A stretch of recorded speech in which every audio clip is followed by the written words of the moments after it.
तो hello guys, एक बार फिर से हमारे YouTube चैनल आरआर कमिंग में आपका स्वागत है। तो आज हमारे मित्र जो कि गवर्नमेंट कॉलेज के अध्यक्ष है, जो अजमेर का सबसे बड़ा कॉलेज है, हम उनसे मिलने आए, उनसे बात करने आए। तो कैसा उनका व्यक्तित्व है उनसे जानेंगे, उनसे बात करेंगे।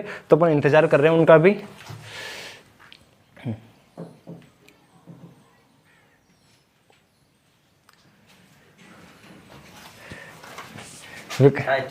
इतना देखो, इतना स्वभाव देखो। चाय दोस्तों, आप भी चाय पी लीजिए। आपने हमारे चाय की 2 वीडियो देखी है, तीसरी वीडियो है जो कि हमारे मित्र की हाथ से चाय है, और आपको टेस्ट करके बताएंगे कैसी चाय है ये। आप कुछ कहना चाहेंगे विकास जी? आपका बहुत बहुत स्वागत है मेरे सर आपका और मैं आपका हार्दिक अभिनंदन करता हूं। तो चाय आप ही बना के लेके आए हमारे लिए? नहीं मम्मी जिन चाय बनाई है तो सिर्फ लाया। मतलब पारिवारिक रूप से भी काफी व्यक्तित्व सरल स्वभाव के हैं ये। तो चाय वाय पीते हैं और बात करते हैं फिर थोड़ी देर बाद में। और क्या चाहिए? बस कुछ नहीं चल रहा है अपना, बस बढ़िया। और आप सुनो, अपने क्या राजनीति में क्या है कि कुछ और भी कुछ कर रहे हो आप? और थोड़ी बहुत पढ़ाई भी करते हैं साथ साथ राजनीति के। जरूरी है कह रहे हो। तो आज हम आपके पास आए तो आप कुछ छात्रों के कुछ क्वेश्चन है, कुछ मित्रों के भी हैं। तो अब आपको टाइम है कि आप कुछ प्रश्न बता पाएंगे आप हमारे को, उनके जवाब भी? बिल्कुल समय है आपके लिए समय है। कह रहे एक जो छात्र संघ होता है वो छात्रों के हितों के लिए होता है। तो हम भी आशा करते हैं इनके पास हमारे लिए समय होगा। अगर समय नहीं है तो फिर कुछ गलत रास्ते पे है ये। नहीं ऐसा नहीं है। आपके लिए सभी हमें छात्रों के लिए समय हमें बनाया इसलिए कि हम समय दे पाए। व्यक्तित्व इनका कितना सरल है, मतलब कुछ कह नहीं सकते। स्वभाव से सरल, व्यक्तित्व से सरल, माइंड ब्लोइंग। तो आज हम आपके पास आए हैं कुछ छात्रों के कुछ क्वेश्चन और प्रश्न लेके। तो आप कुछ बता पाएंगे अगर आपके पास समय हो तो? थोड़ा बहुत। देखो, छात्रों की बात आती है तो छात्रों के लिए तो समय है और उनसे संबंधित प्रश्न है, तो फिर हमारी तो जिम्मेदारी बनती है कि उनके सारे सवालों के जवाब दें हम। तो ये से सरल स्वभाव के अपने जो विकास जी है, उनकी क्या बात करें। तो चाय बहुत बढ़िया बनाई लेकिन चाय तो प्रेम है अपना। अच्छा।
आराम किया करो, कोई दिक्कत नहीं की मैं आज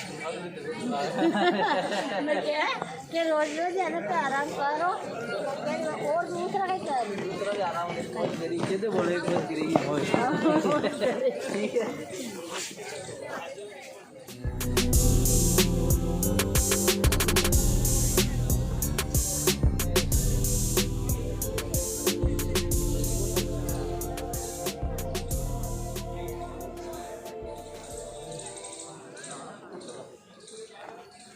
तो दोस्तों आज विकास गोरा जी से अपन कॉलेज के अंदर मिले हैं, तो इनसे बात करेंगे कॉलेज के बारे में। कुछ बताएं विकास जी एक बार आप कैमरे में।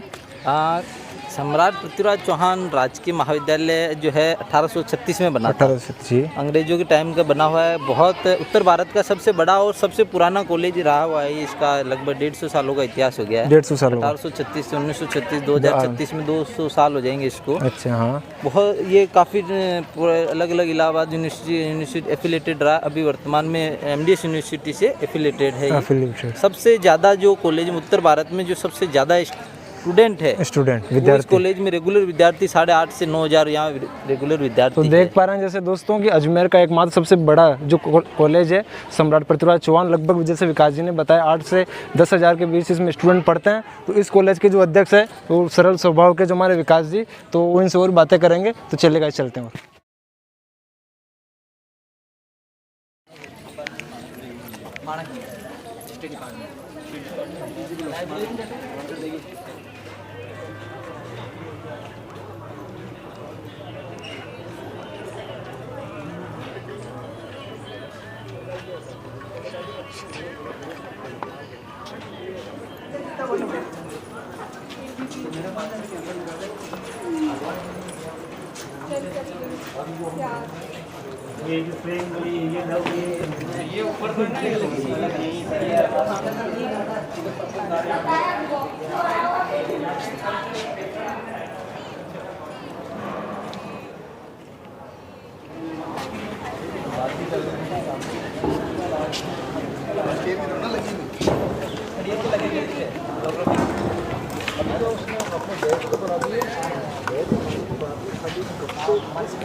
अरे इसको थोड़ा सा पीछे कर और उसको बीच वाले को भी हटा देना।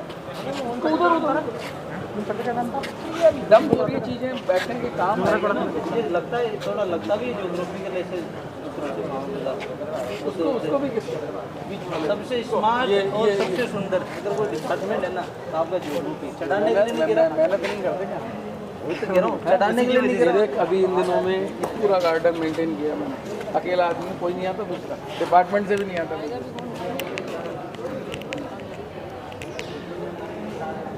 यहाँ दो काम।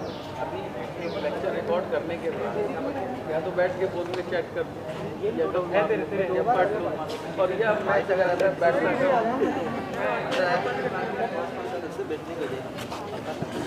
ले लेना।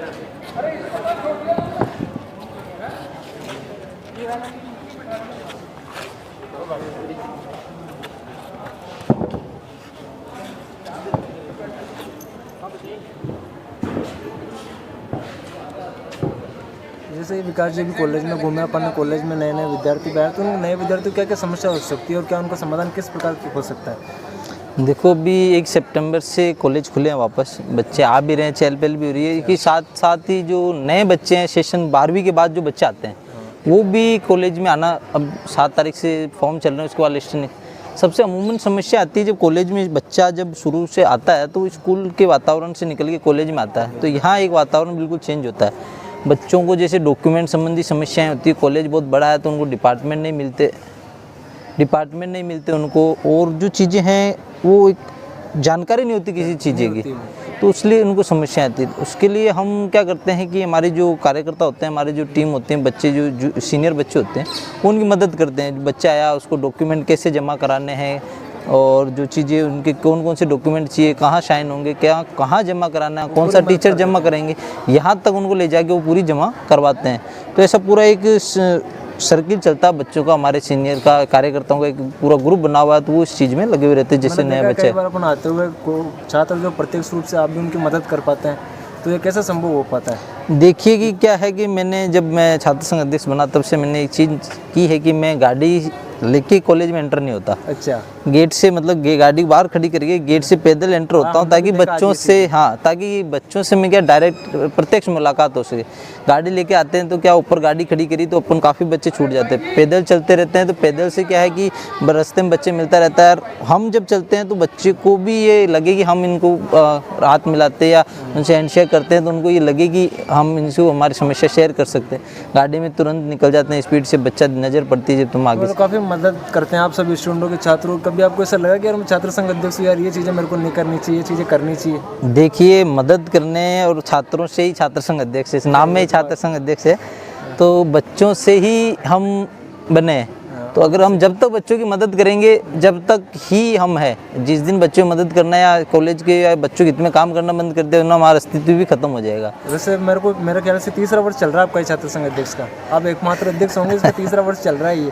मतलब भगवान भी पूरी तरीके से आपके साथ हैं कि कैसे कैसे विकास कर सके। देखिए कि ये जो है एक उपलब्धि कह सकते हैं, हाँ, इसे एक उपलब्धि कह सकते हैं अपन, या विशेष परिस्थितियाँ कोरोना की जिसमें ऐसा मौका मिला है। सबको मौका नहीं मिलता, मुझे मिला है, तो मैं चाहता हूँ कि इसमें ज़्यादा से ज़्यादा काम कर पाऊँ मैं। इसलिए मैं अभी भी कॉलेज में तीसरा साल, अभी 28 अगस्त से तीसरा साल चल गया मेरा, तो मैं चाहता हूँ कि जितना बच्चों की अपने सेवा करने का मौका मिला है, उसको जितना समय मिला है उसका यूटिलाइज करें, ज़्यादा से ज़्यादा बच्चों की सेवा हो जाए, ताकि हमारा काम चले, बच्चों को भी लगे कि हमने जिनको चुना है तो वो घर जाके नहीं बैठते, हमारी मदद के लिए मदद करते हैं आराम से। कोई, हाँ, जिनकी जितनी नहीं यार ये प्रथम वर्ष का है, ये लास्ट वर्ष का है, सबकी बड़ी आराम तरीके से पूरी समस्याओं का समाधान करते हैं। हाँ, ऐसा है। तो मैंने देखा आपकी आप कलेक्टर के बाहर, थानों के बाहर धरना भी देते हैं।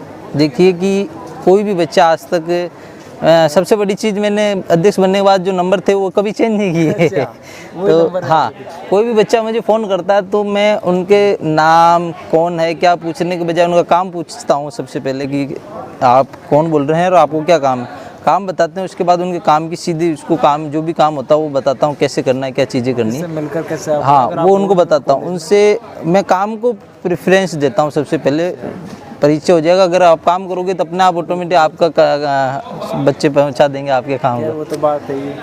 तो अब जैसे देख पाए आपने कैसे कैसे किया, तो चलिए और भी बात करेंगे, और भी कॉलेज घूमते भी। तो विकास जी, दूसरा प्रश्न अपना ये रहेगा कि आप अपने 3 साल के कार्यकाल को कैसे देखते हैं, कैसे उपलब्धियां जो आप कुछ बताएंगे एक बार? जैसे मैंने वादे किए थे चुनाव के टाइम, वो पूरे करें, और इसमें लगभग 90% मैंने सफलता भी पाई है। जैसे कि क्योंकि चुनाव के समय हमने सबसे पहले विद्यार्थियों को, यहाँ समस्या थी पार्किंग की। बच्चा जब गाड़ी लेके आता है तो गाड़ी खड़ी करते हैं, यहाँ 10 रुपये रसीद, 20 रुपये रसीद करके, और जो पार्किंग वाले थे वो कई बार पार्किंग फ्री है, हाँ, अभद्रता भी करते थे। तो सबसे पहले जो मीटिंग हुई इसमें मैंने यही मुद्दा उठाया कि बच्चों को, कॉलेज में बच्चा है, विद्यार्थी, रेगुलर विद्यार्थी और कोई भी बाहर से आ रहा है, किसी भी प्रकार का विद्यार्थी यहाँ पार्किंग शुल्क नहीं देगा। अच्छा। फ्री में गाड़ियाँ खड़े करेगा। उसके बाद से 2019 के उसके बाद से कॉलेज में पार्किंग बिल्कुल निःशुल्क है, कोई भी खड़ा करे, कभी भी पैसे नहीं लिए जाए। दूसरा मैंने वादा किया था कि सबसे यहाँ काफ़ी लंबे टाइम से बैंक, कैंटीन जैसी चीज़ें थी वो बंद थी, तो उनको खुलवाने के लिए मैंने वादा किया था बच्चों से कि हमारा अगर छात्र संघ में जीतता हूँ तो मैं इनको खुलवाऊंगा।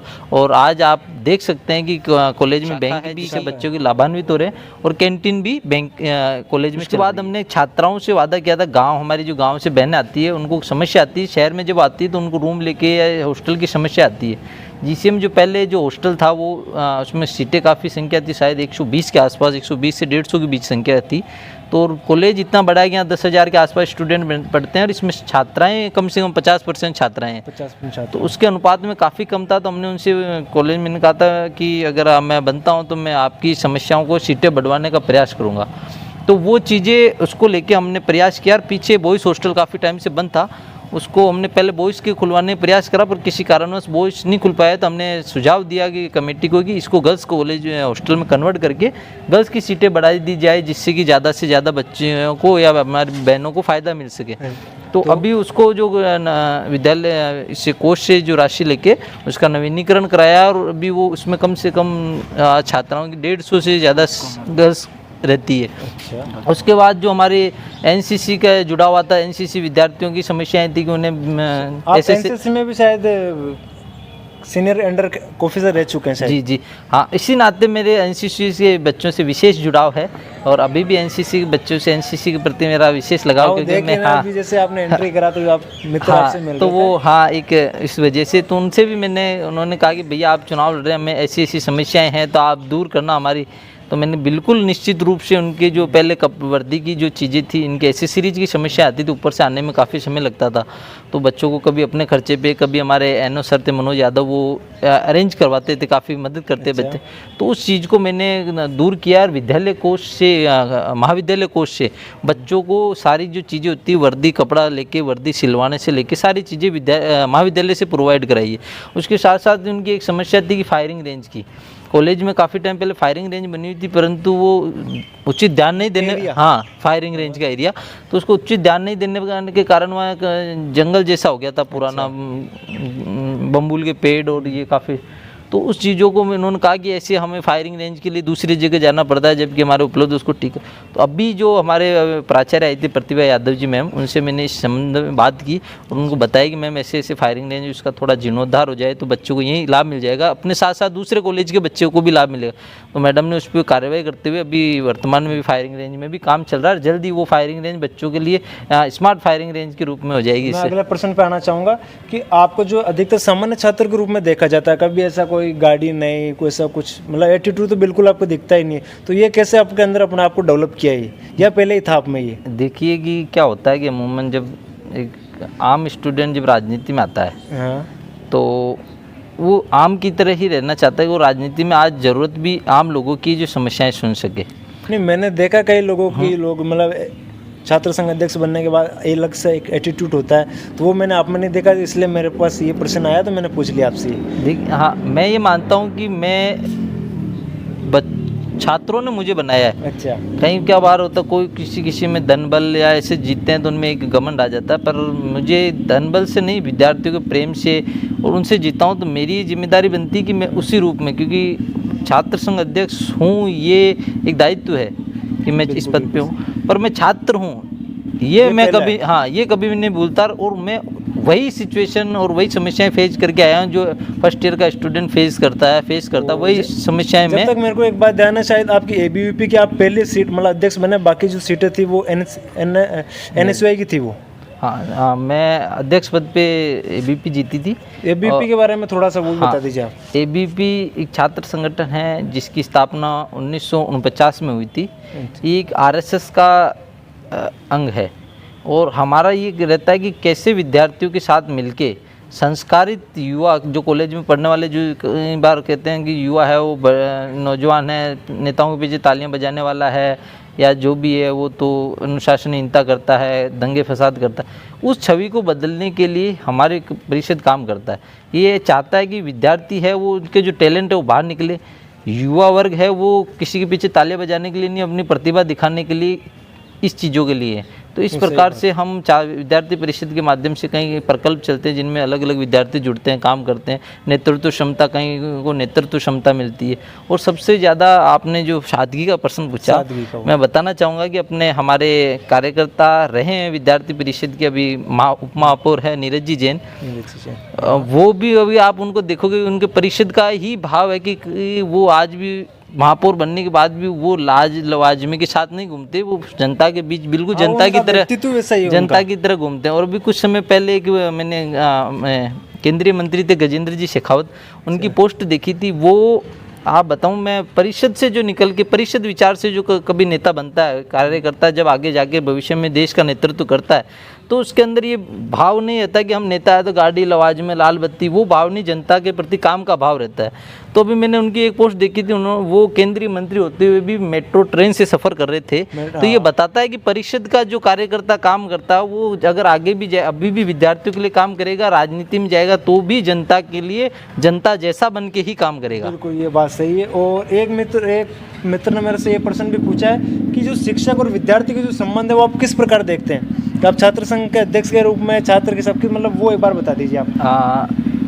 शिक्षक और विद्यार्थी का जो संबंध होता है, अभी 5 सितंबर गया है, मैं सबसे पहले तो सभी शिक्षकों को शुभकामनाएं देना चाहूँगा। शिक्षक निर्माण करते हैं, एक कोटेशन है कि प्रलय और विनाश और निर्माण शिक्षक की गोद में पलते हैं। शिक्षक जैसा चाहता है वैसा तैयार, अगर प्रलय चाहता है तो प्रलय ला सकता है, निर्माण चाहता है निर्माण ला सकता है, दोनों उसकी गोद में पलते हैं। और हमारा शुरू से गुरु और शिष्य का संबंध हमारी संस्कृति में भी एक बहुत अच्छा संबंध रहा। गुरु और ब्रह्मा, गुरु को सबसे ऊंचा माना गया।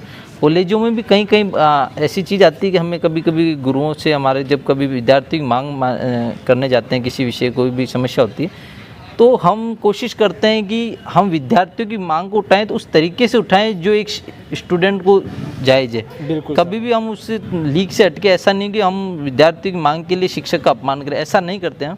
शिक्षक को सम्मान करते हुए, उस दायरे में रहते हुए विद्यार्थियों की मांग को कैसे उठाई जाए, इसका हम प्रयास करते हैं। और हाँ, जहाँ तक शिक्षक और संबंध है, बहुत शिक्षक को बच्चों को सिखाते रहते हैं। अब आप कॉलेज में भी देखेंगे तो कभी भी बच्चे कोई आते हैं तो कहीं बच्चे यहाँ से बहुत अच्छा करा है, टीचर उसके पीछे मेहनत करते हैं, लगभग 200-250 का यहाँ स्टाफ है, वो लगे हुए रहते हैं बच्चों को शिक्षा देने में, हर टाइम उनकी मदद करने में लगे हुए रहते हैं। तो ये जो राजनीति का जो पहला कदम आपने जब रखा होगा, तो आपको मतलब परिवार में या ऐसा कुछ समस्याएं आई होगी आपको भी, तो या आपके परिवार में कोई पहले से राजनीति के अंदर है, तो एक बार कुछ आप इस बारे में बताना चाहेंगे एक बार? हाँ, देखिए, राजनीति से अगर परिवार का संबंध बताऊं तो मेरे दादाजी थे जो पूर्व में पंचायत समिति सदस्य रह चुके थे और काफ़ी राजनीति में किसान नेता भी रहे हुए हैं। किसान नेता अभी वो स्वर्गीय है, देहांत हो चुका उनका। उसके बाद से उनके अलावा और कोई राजनीति में नहीं था हमारे परिवार से। हमारे पिताजी सब गवर्नमेंट जॉब में। जब कार्यकर्ता रूप में काम कर रहा था तो संगठन ने मुझे ये दायित्व दिया कि आपको चुनाव लड़ाएंगे। अच्छा। हम मेरी तरफ से ऐसा नहीं था कि मुझे चुनाव लड़ना है। संगठन ने जो हमारा काम था उसको देखते हुए, जो बच्चों के बीच में हमारे इस तरह काम चल रहा था, वो कई बार मतलब आए दिन आपके अखबार में फोटो आती रहती है, ये कार्य किया, वो कार्य किया। हाँ, तो उसको देख के तो संगठन कहने पे करते हो या फिर मतलब मन में ही विचार आते हैं? वो जो बच्चों के हित में होता है वो काम हम करते हैं। और कभी कभी कुछ काम हमारे ऊपर से भी आते हैं कि ऐसा करना, नवीनीकरण, ये काम करोगे बच्चों में अच्छा मैसेज आएगा, बच्चे जुड़ेंगे, वो काम भी हम करते हैं। तो ऐसे करके संगठन ने हमें जिम्मेदारी दी कि आपको हम चुनाव लड़ाएंगे और आपको जिससे से चुनाव लड़ना है इस बार। अच्छा। फिर संगठन के पदाधिकारी ने हमारे परिवार से बात की, पिताजी से, मेरे चाचा जी, उनसे बात की, तो उन्होंने भी अपनी सहमति दी। उसके बाद से लास्ट 7 दिन या 8 दिन रहे थे चुनाव के, उस समय मेरे को चुनाव का परिषद ने टिकट दिया और जीसी जीतने के, जीसी जो NSY का गढ़ था उसमें भगवा लहराने की जिम्मेदारी दी। अच्छा। तो फिर उसको 2019 में हमने बखूबी कार्यकर्ताओं के, पूर्व कार्यकर्ताओं के सहयोग से, अच्छी रणनीति के साथ हम उतरे और यहाँ हमने अध्यक्ष पद पर कब्जा कर लिया। तो विकास जी, मेरा मुख्य प्रश्न आपसे ये रहेगा कि छात्रों के लिए जो राजनीति जरूरी है या शिक्षा, इसके बारे में कुछ बताइए। आपकी कई लोगों के मन में होता है यार चलो राजनेता बन जाते हैं, पैसे आएंगे, मौज करेंगे, नाम होगा, और एक दूसरी ओर में शिक्षा कि शिक्षा से आपको क्या मिला है क्या नहीं मिला, लोगों में कुछ होती है क्या, नौकरी नहीं लगेगी तो पढ़ना छोड़ देते हैं, तो इसके बारे में कुछ बता दीजिए आप एक बार। देखिए, बहुत अच्छा प्रश्न आपका कि बच्चों के लिए शिक्षा जरूरी है या राजनीति। तो मैं बताना चाहूँगा, बच्चों के लिए अगर आप एज ए स्टूडेंट देखते हैं तो बच्चों के लिए शिक्षा भी उतनी ज़रूरी है और उतनी ही ज़रूरी राजनीति है। क्योंकि जो अपने देश का जो प्रशासन चलता है, जो पूरा ऊपर से लेके जो राजनीति चलती है, वो 2 तरीके से चलती है। एक तो राजनीति होती है, उसके अंदर जो राजनेता होते हैं उसको जो क्रियान्वित करने का काम है वो प्रशासनिक ढांचा, वो शिक्षित IAS अधिकारी, ये जो सारे हैं, ये वाली बॉडी करती है। तो अगर कोई बच्चा पढ़ रहा है, पढ़ाई के साथ साथ अगर उसको राजनीति की जानकारी है तो वो अच्छी तरीके से सामंजस्य बैठा सकता है दोनों चीज़ों में। नौकरी लगने के बाद भी उसको समझ में आएगी क्या चीज़ें करनी है। दूसरी चीज़ कि अगर कोई विद्यार्थी अगर पढ़ाई करता है तो कम से सिर्फ उसको पढ़ाई ही के प्रति गंभीर नहीं होना चाहिए, उसको सभी चीज़ों से फ़र्क पड़ना चाहिए जो देश में घटित हो रही है। देश में क्या राजनीति से प्रेरित कौन सी घटनाएं हैं, राजनीति कहाँ जा रही है, देश का स्तर कहाँ जा रहा है, वो प्रैक्टिकल चीज़ों का ज्ञान राजनीति कराती है। तो अगर पढ़ाई के साथ, अगर एक विद्यार्थी पढ़ाई के साथ स्पोर्ट्स को, खेल को, राजनीति को, अगर इनका सबका तालमेल बना के चलेगा तो आप निश्चित रूप से मानेंगे कि वो विद्यार्थी जहाँ पे भी जाएगा देश के लिए, समाज के लिए अच्छा काम करेगा। और खुद का भी विकास होगा, परिवार का भी विकास होगा, खुद का विकास होगा, उसका खुद को डेवलपमेंट होगा, राजनीति में जाएगा, नेतृत्व करना सीखेगा। जहाँ पे भी अकल को अगर कोई विद्यार्थी नौकरी करते हैं तो वो अपना डेवलपमेंट करते हैं। वो जहाँ पे भी जाते हैं एक लीडरशिप की भावना उनमें रहती है, टीम वर्क का काम करते हैं, वो सहयोग एक दूसरे की मदद करने का। और जो छात्र राजनीति में काम करा हुआ लड़का अगर कहीं पे भी अगर नौकरी लगता है तो आप मानेंगे उसके लिए सबसे पहले देश सेवा रहेगी, देश सेवा, समाज सेवा उसका फर्स्ट प्रायोरिटी रहेगी।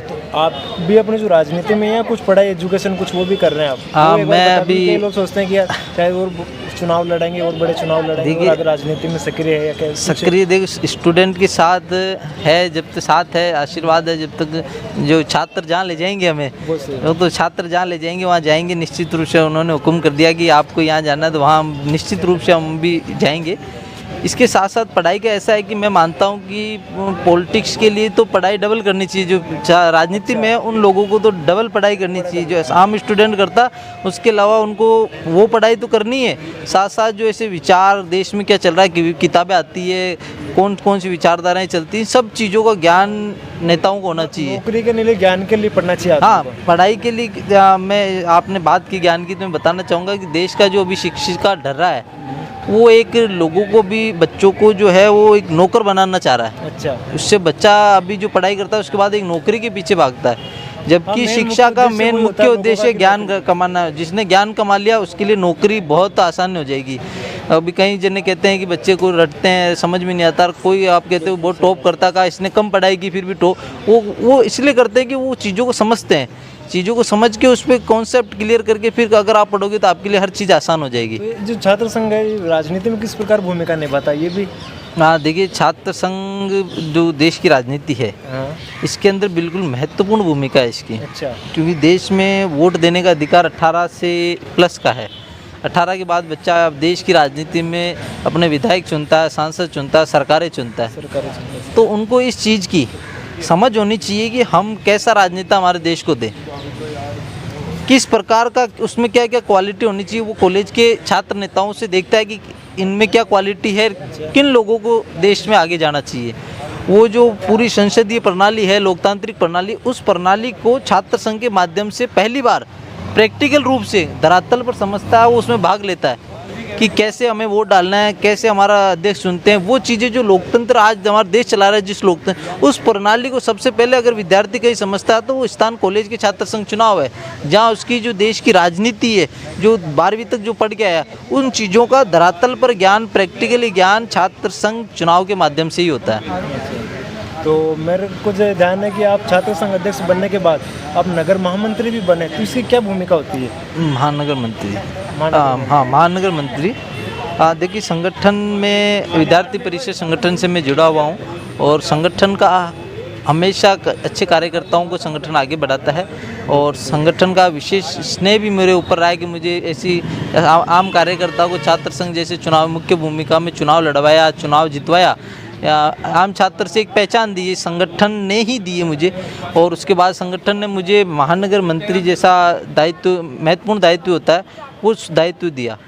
उसका एक संगठन में उस दायित्व के कारण आप कई प्रकार की चीज़ें जो राजनीति में ज़रूरी होता है, कौशल होता है, सभी कार्यकर्ताओं से सामंजस्य बनाने कर चलने की जो कला है, सभी की बात सुनना, किस प्रकार से संगठन में लोगों को जोड़ना, नए बच्चों को कैसे जोड़ना, कैसे बोलते हैं, मंच पे कैसे बोलना बिना झिझक हुए, क्योंकि हम पहले शुरू में थे जो बोलना इतना नहीं आता, तो उसके बाद मंच पे कैसे झिझक, बिना झिझके अपनी बात को रखना, ये जो कॉन्फिडेंस है ये संगठन ने दिया है। और जो महानगर मंत्री का दायित्व है विशेष रूप से बहुत बड़ा दायित्व है और संगठन ने मुझे ये दिया है। अपने आपके जो संगठन है क्या क्या आंदोलन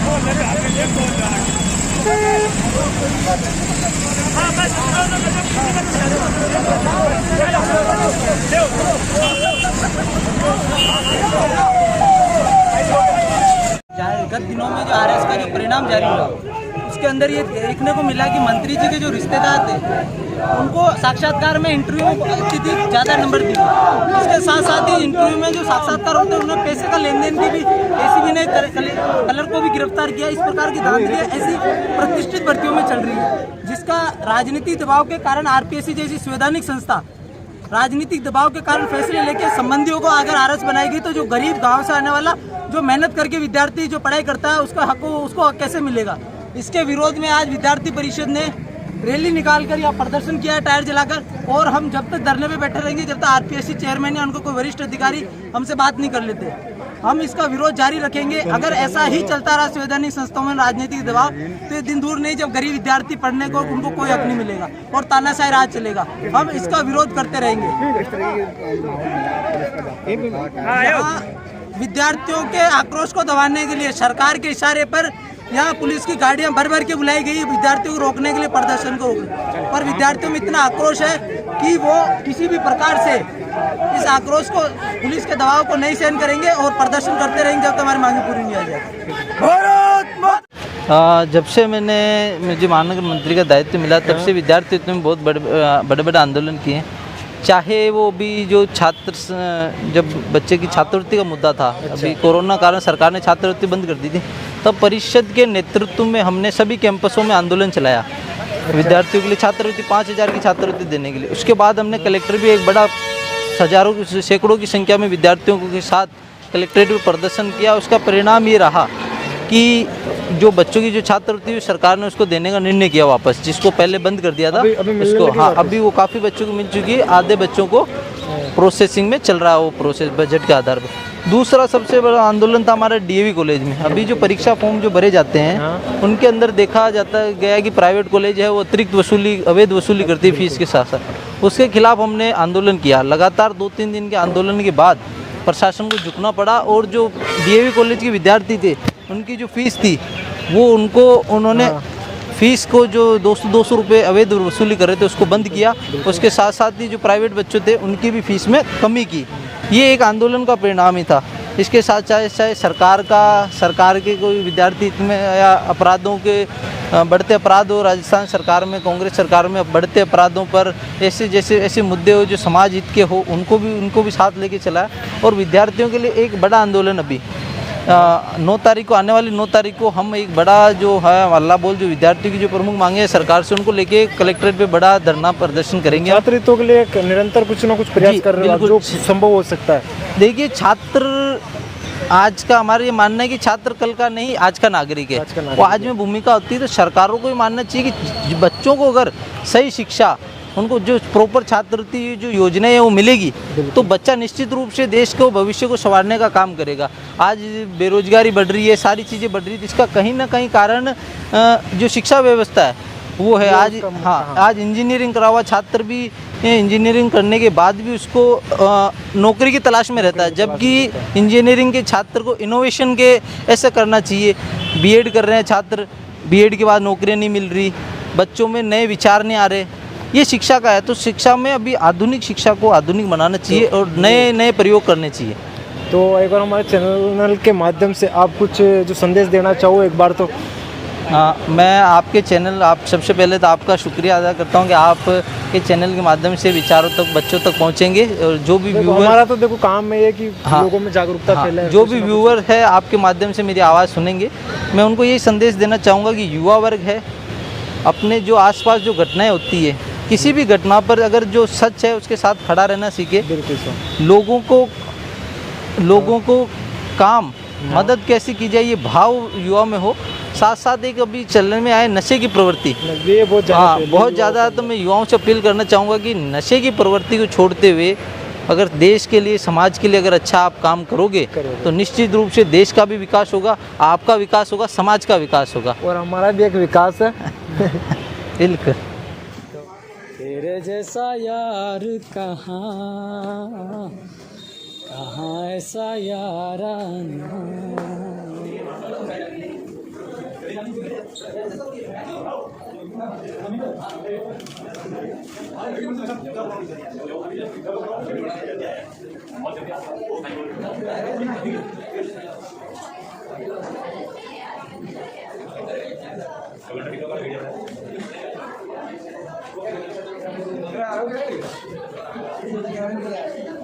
गाइस आज हम पहुंचे हैं गवर्नमेंट कॉलेज जो कि अजमेर में स्थित है एनसीसी के एलिमेंट काफ़ी भारी मात्रा में देख सकते हैं पीछे आप यही भारी मात्रा में आगे भी इनके साथ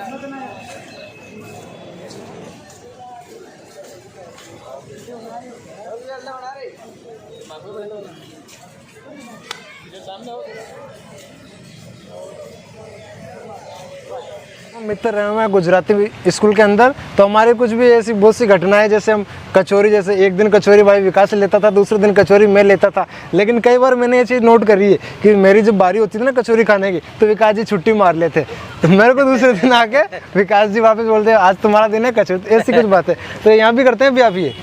देखिए वो स्कूल लाइफ थे जब सब स्टूडेंट थे, तो हमारे ऐसे चलता था कि सारे दोस्त थे तो हम टर्न बाय टर्न करते थे। एक दिन आप कचौरी खिलाएंगे, एक दिन आप कचौरी खिलाएंगे, एक दिन पर आप मेरे से बहुत ज़्यादा कचौरियाँ खाई है आपने। वो आपका प्रभाव था कचौरियाँ दोस्तों में दोस्ती खिलाते हैं कचौरियाँ, हमेशा यही रहता है कि जहाँ बिना मांगे एक अपना मित्र था मनीष मोटा, वो पतला हो गया वैसा ही है अभी तक। वो वैसा ही है बिल्कुल, उसमें कोई चेंजेस नहीं आया मनीष। अभी तो कचौरी कम कर दी होगी फिर भी मोटा ही है। नहीं कचौरी कम कर दी, वो दूसरी चीजें उसके साथ साथ बढ़ा दी उसने। तो स्कूल की काफ़ी फनी मोमेंट है, काफ़ी बच्चे अभी भी मिलते हैं, काफ़ी चीज़ों को मिस करते हैं हम स्कूल की, जो कॉलेज में नहीं रही वो चीज़ें। टीचर्स को मिस करते हैं, टीचर की डांट को भी मिस कहीं अपने एक मैडम भी थी, क्या नाम था उनका मैडम का? सुनीता मैम। सुनीता मैडम, हमारे प्रिय मैडम थी सुनीता मैडम, और एक संगीता मैडम। सुनीता मैडम पढ़ाती थी, संगीता मैडम भी पढ़ाती थी। शिक्षक एक गार्जियन के रूप में काम करता है।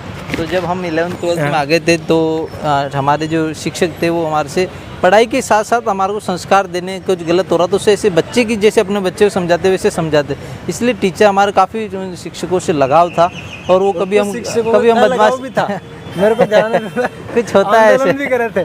कभी कभी होता है कि कुछ टीचर हमें सही राह दिखाने की कुछ करते हैं, हमें लगता है कि वो हमारे लिए गलत है, तो हम वो स्टूडेंट लाइफ थी। देखा है कि जो शिक्षक होता है शायद शिक्षा की प्रवृत्ति उन्होंने स्कूलों में भी कई आंदोलन करे, वो भी बता दो एक बार क्या नाम था उनका? ये डालेंगे नहीं वीडियो में, कोई टेंशन नहीं। हाँ, एक हमारे एक शिक्षक थे, उनसे उन्होंने किसी बच्चे को गलत तरीके से मार दिया था, तो उसको लेके हमने चीज़ें उठाई थी उसकी मांग को कि पहला आंदोलन हुआ होगा वो पहला। हाँ, स्कूल लाइफ जो ऐसा आंदोलन जो छपा नहीं काफ़ी प्रभावशाली था। नहीं बिल्कुल, खैर कई बातें हैं वो जो स्कूल उस समय चलेगी। मेरा सभी चैनल देखने वालों से निवेदन है कि जो चैनल है इसको आप वीडियो को लाइक करें, चैनल को सब्सक्राइब करें और वीडियो को अधिक से अधिक शेयर करें। धन्यवाद। जय हिंद, जय भारत दोस्तों।